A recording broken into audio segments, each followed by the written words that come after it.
नमस्कार विद्यार्थी मित्रांनो, मी प्रोफेसर हितेश सर पुन्हा ठिकाणी IBOP IAS अकॅडमीच्या YouTube चॅनलवर स्वागत करतोय। आरबीआय जी बँक आहे, रिझर्व्ह बँक ऑफ इंडिया, या बँक कडून मोठ्या प्रमाणामध्ये भरती आलेली आहे। 572 जागांसाठी भरती होत आहे आणि जी भरती आहे हे फक्त 10वी पास असलेल्या विद्यार्थ्यांसाठी आहे।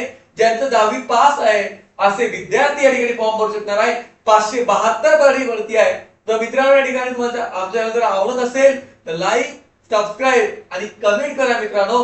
तर मित्रांनो, या ठिकाणी आपण या एक्झाम बद्दल डिटेल या ठिकाणी आज बघणार आहोत। तर बघूया मित्रांनो, ही एक्झाम कधी होणार आहे, यासाठी काय काय रूल्स असतील, हे सर्व या ठिकाणी आपण आज बघणार आहोत। अतिशय महत्त्वाचं आहे बघा मित्रांनो।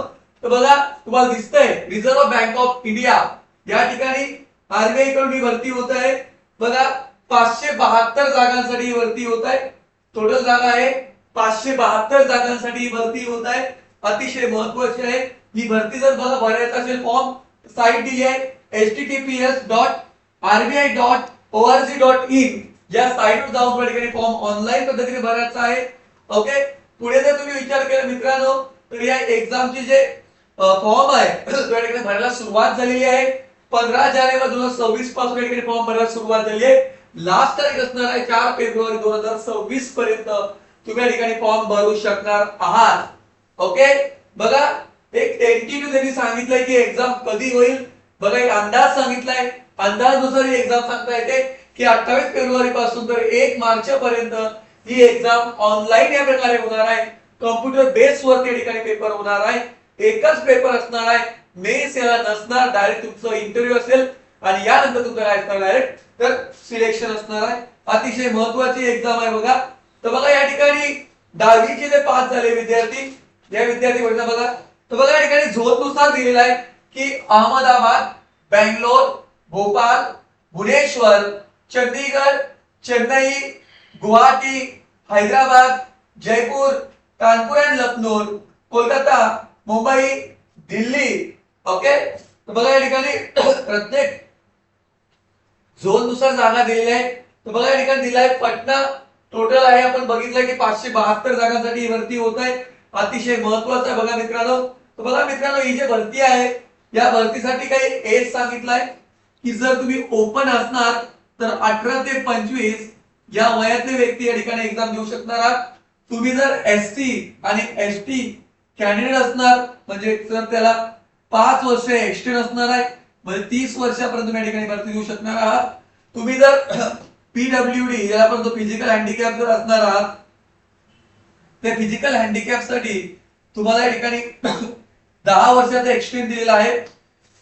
ओके, आता या एक्झाम बद्दल विचार केला तर ही जे एक्झाम आहे या एक्झामचा आपल्याला पॅटर्न बघायचा आहे की एक्झामचे सिलेबस काय असणार आहे बघा मित्रांनो। अतिशय महत्त्वाची एक्झाम आहे, त्यामुळे जे मुलं 10वी झाले आहेत अशा मुलांना या ठिकाणी चांगल्या प्रकारे सॅलरी पण चांगली असणार आहे आणि जॉब पण चांगला आहे। केंद्र सरकारचा जॉब आहे, सेंट्रल गव्हर्नमेंटचा जॉब आहे, ज्यामुळे तुम्हाला नक्कीच या ठिकाणी फायदा होणार आहे। तर बघा मित्रांनो, या ठिकाणी आपण सिलेबस डिस्कस करतोय।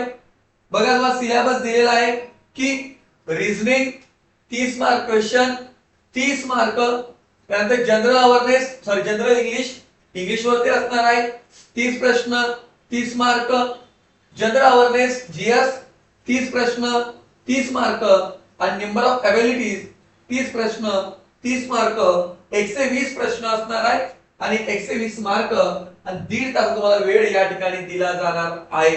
तर मित्रांनो, याचा अभ्यास कसा करायचा याचे या ठिकाणी आपल्याकडे ऑनलाईन आणि ऑफलाईन दोन्ही क्लास या ठिकाणी अवेलेबल आहे मित्रांनो।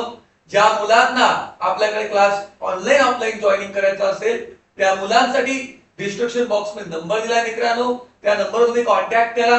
तुम्हाला या ठिकाणी सर्व तुम्हाला या ठिकाणी फायदा होणार आहे मित्रांनो। आपण जर विचार केले तर आपण मुंबईमध्ये आपले 6 ब्रँच या ठिकाणी सध्या असणार आहे। मुंबईमध्ये आपले नेरूलला आहे, ठाण्याला आहे, डोंबिवलीला आहे, बोरिवलीला आहे, अंधेरीला आहे आणि मरीन लाईनला सुद्धा आपली बॅच अवेलेबल आहे मित्रांनो।